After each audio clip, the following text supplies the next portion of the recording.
Hello, welcome to the morning show with me, Martin King. And me, Claire Brock. Now, coming up on today's show, a Scientologist for 20 years, Pete Griffiths now describes the Church of Scientology as a cult.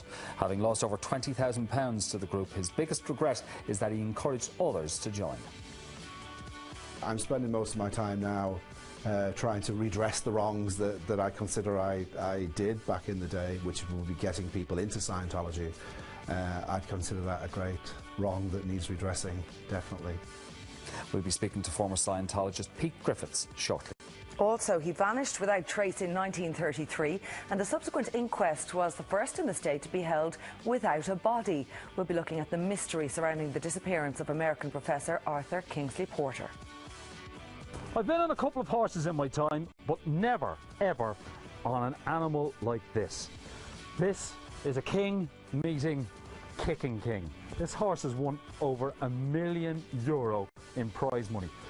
But what's he doing now? Find out later. And he lost 8 stone in 7 months. Limerick man Tom O'Neill will be telling us about how he never gave up his weight loss goal, even after the loss of his best friend, his dad. But first today, for 20 years, Pete Griffiths was a Scientologist. Then in 2008, after spending over £20,000 sterling, he left. Today he describes the Church of Scientology as a cult and says his biggest regret is that he encouraged others to join.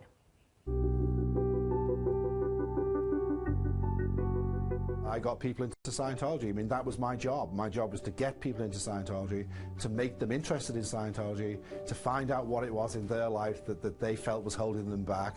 They call it ruin finding, you know, what's ruining your life. And sometimes you just ask the direct question. In some cases, it'd be quite obvious. You know, you could look at someone and know what was ruining their life, you know, and in others, it would take a bit of digging. My brother to this day does not have normal communications with me. We did speak very briefly at my father's funeral recently, but it was only because we both kind of agreed, without even saying, not to mention Scientology as a subject, and that's how we got through that. Really, I've only lost a brother. There are other families that have been seriously torn apart. As a religion, so-called religion that's supposed to pull people together, it just does the opposite. It splits apart families, and it's just dreadful. And Pete joins us in studio now. Pete, thanks for coming along today. You're welcome. You mentioned your brother there at the start, and he's still a committed Scientologist. And it was actually your brother who introduced you to a book that sparked your interest in Scientology. Tell us about that. That's right. He met me actually in a lunch break from work, and he was being strangely secretive, and it's only when I look back now that it seems odd.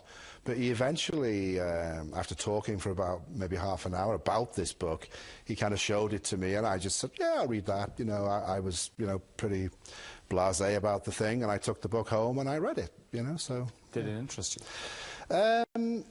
Not particularly. Some parts of it seemed interesting, others were a bit kind of confusing. I don't think it's, you know, a very well written book, to be honest. What I found out since as well, that a lot of the stuff that's in that book is actually taken from other sources. They talk about the greatest good for the greatest number, and that's actually something called utilitarianism, which was started by a Baptist minister in Yorkshire in the 1800s, and there are other factors that have been taken in. I also believe that I know nothing about Count Alfred Kubinski, but I believe a lot of that book is actually based on his work as well. So it's kind of like a plagiarized, kind of mishmash, self-help thing. While you were reading this, your wife developed an interest in what you were reading. Absolutely, yeah, and we couldn't both read the same book. She sent away to the local organisation for a copy, her own copy, and because, like, what happened then, of course, like, because she bought the book from them, they had her name, phone number, address, and she got a phone call to go over there to do the free personality test, just like the one they're doing on Abbey Street right now. And that's how we started to get further and further sucked in, you know. Yeah, and tell us about this personality test, because off the back of it, they create a graph, don't they? And that's what they use as a tool, I suppose, for introducing you to Scientology. It's called the Oxford Capacity Analysis, and it's got nothing to do with Oxford at all. Okay. It is quite simply a sales tool. The only reason for this thing is that they can put the graph in front of someone and say, you are depressed. And then the person's, no, I'm not depressed. And then, well, this is what you've told us about yourself. You're depressed. And if a person argues the point too much, you move on to the next one. So you're not there to upset people. You're there to draw them in. And that's what they use it for. There are 10 traits on this graph, and it is simply a sales tool. It's not a personality. You were asked to fill this in simply because you went to collect your wife. That's right, yeah. And they invited you in to do this. They did indeed, yeah. And I was happy to do it because, I mean, I'll be honest, I've always enjoyed filling in little tests like this in magazines. You know, it's fun, you know. How assertive are you? Well, let's find out, you know. So to me, it was just another one of those, only it wasn't, you know. Okay. Well, it is worth saying at this point that we did ask the Church of Scientology, a representative, to come on the show today. Now, they turned down that offer. They did issue us with a statement, and they have said, you say it's a cult, they say it's not, it's a religion, and that's something they maintain on that. But you got involved with it, and yes, you decided to join. Tell us a little bit about that journey and where it brought you. Well, I will. Interestingly enough, it's not called Scientology when you first get involved through the personality test route. They call it Dianetics. Now, the first book on the subject was called Dianetics, and what they tend to do is slowly introduce Scientology to you. So if you were put off by the word Scientology or the word cult, it doesn't even come into it because it's not Scientology. This is Dianetics. This is a self-help procedure. Okay. So and does it empower you? Does it empower? Empower you? It can make you feel good, definitely, but I think a stage hypnotist could also make you feel good, and I think what they're actually doing is a form of hypnosis. Right. Okay. Well, you were there. You went through this. I was there and I went through it, Did they hypnotise you? I'm not too sure what hypnosis actually is, but I feel that I was definitely put in a strange mental place, definitely. Okay. Yeah. As time goes on and they introduce Scientology, it then takes on a whole, you know, it takes on legs of its own, and you buy more and more courses, and strangely enough, from the introductory book that's only a few euro, each subsequent course costs more and more and more. Okay, now you're from a Catholic background. Sure. Yourself and your brother got involved in this. Yes. And your wife too. Yeah. How did the other members of your family react to this? How did your parents react to it? For the last 24 years, they have absolutely hated the fact that my brother's in it, or, you know, his involvement, and they hated my involvement. They were worried for myself, my wife, and our children when we were involved, because they didn't know what was going to happen there. Fortunately, none of my children have actually become Scientologists or shown any interest. Okay, but for almost 20 years you were involved. Did you try to get them involved? I did. When I was running the mission, I tried to get them to do the children's communication course and other things. So there's a separate course for kids? Oh, yes, absolutely, absolutely. Pete, you've talked about the money that you spent, and it led to such a lifestyle change that at one point you say your family were starving and you'd sold your home. Tell us about that. That was 3 years after you joined Scientology. Yeah, well, during the 3 years, we had no money. Scientologists have this policy called exchange, and really, a fair exchange would be, you know, whatever, I pay so much for a cup of coffee, I get a cup of coffee.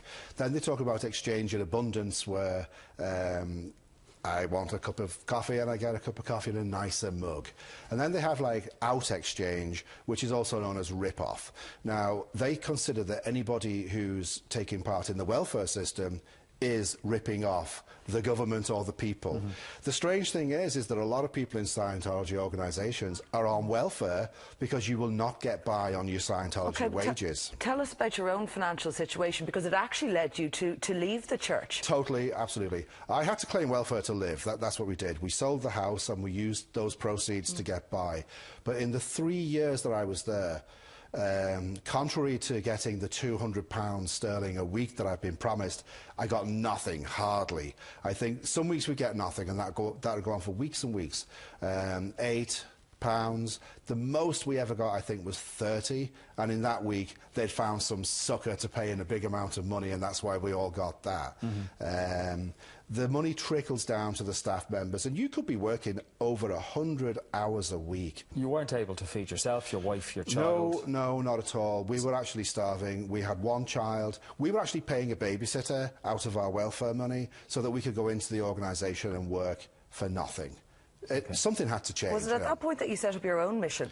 Well, no, we left first, and like a lot of independent Scientologists today, I still believed in the workability of Scientology. I still thought it had some value, and I still wanted to do something to promote Scientology in the world, just not the particular people that I'd been involved in.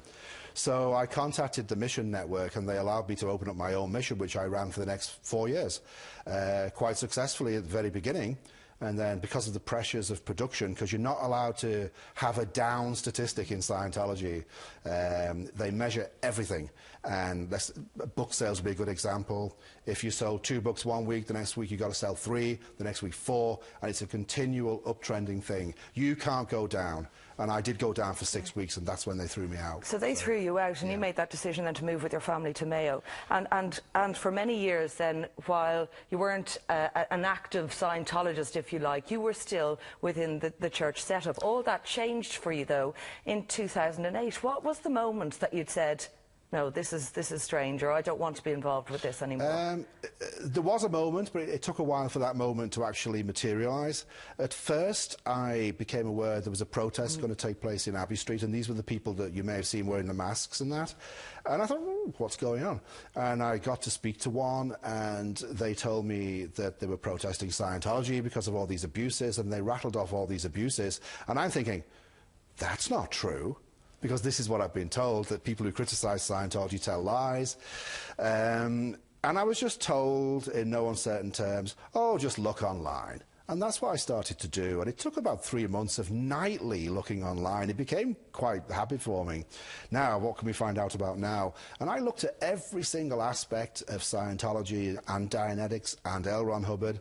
I looked over everything I'd ever been told about all the things I thought were workable, even things I thought weren't workable. And when you analyse them, having been away from it all for so long, you do get a different viewpoint. And I'd say after about 3 months, it kind of went, you know, there was a penny dropping. Oh my God, it's a con. And that's not a nice feeling. You just like, you know. And that peak was in 2008, but as we know, the internet's been around for years. Not only that, but these claims about Scientology have been around for years. Did you not at any point over those years think, you know, I don't know about this, I should look more into this? I hear what you're saying, Claire. I hear what you're saying, but I did not hear that stuff. When I was actually in, if there was going to be a programme critical of Scientology on TV, we were actually told not to watch it. If there were any books came out critical, we were told not to read them.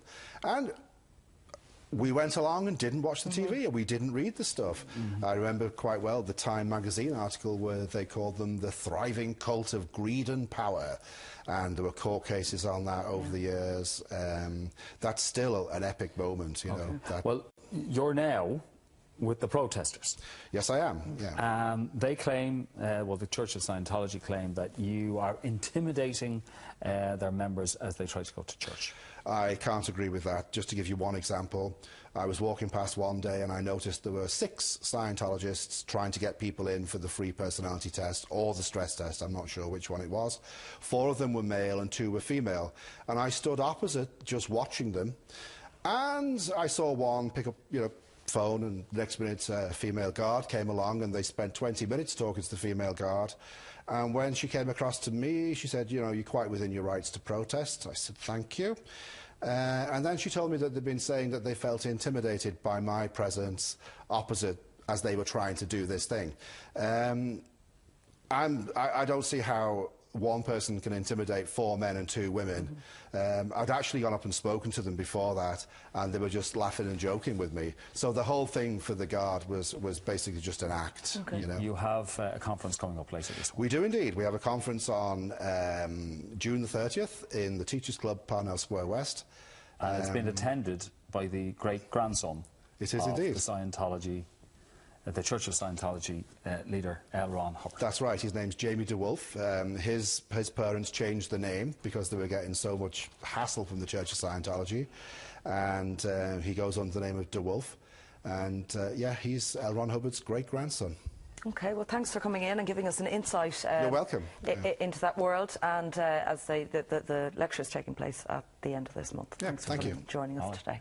Thanks. Now, after the break, vanished without trace by the mystery of what happened to American professor and Glenveigh Castle owner Arthur Kingsley Porter still interests us today.